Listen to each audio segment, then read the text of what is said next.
నిఖిల్ కోసం big boss హౌస్‌లోకి family మెంబర్‌గా కావ్య రాబోతుంది అంటూ కొన్ని వార్తలైతే వస్తున్నాయి.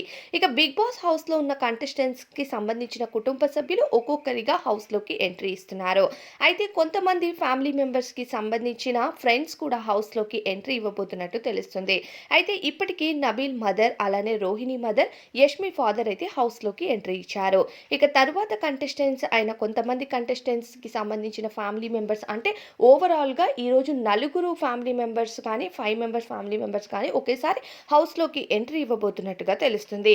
ఇక నిఖిల్ విషయానికి వస్తే చాలామంది నిఖిల్ మదర్ వస్తుంది, నిఖిల్ గర్ల్ ఫ్రెండ్ అయిన కావ్య వస్తుంది అంటూ కూడా కొన్ని వార్తలైతే వస్తున్నాయి. అయితే టీఆర్‌పీ కోసమే కావ్య అయితే హౌస్‌లోకి రావాలి. అంతేకాని ఇక కావ్య యాస్ ఎ ఫ్యామిలీ మెంబర్‌గా అంటే ఇప్పుడు రావటానికి వీల్లేదనే చెప్పాలి. కానీ కొంతమంది కంటెస్టెంట్స్ ఫ్రెండ్స్ కూడా హౌస్‌లోకి వస్తున్నారు. ఇక విష్ణుప్రియ ఫ్యామిలీ ఫ్రెండ్స్ ఎవరో కొంతమంది హౌస్‌లోకి వస్తున్నట్టుగా తెలుస్తుంది. ఇక నిఖిల్‌కి కూడా అలానే కావ్య వస్తే బావుంటుంది అని కొంతమందయితే ఎక్స్‌పెక్ట్ చేస్తున్నారు. నిజంగా కావ్య హౌస్‌లోకి ఎంట్రీ ఇస్తే మామూలుగా ఉండదు. మరి మీరు కావ్య రావాలనుకుంటున్నారా? కామెంట్ చేయండి.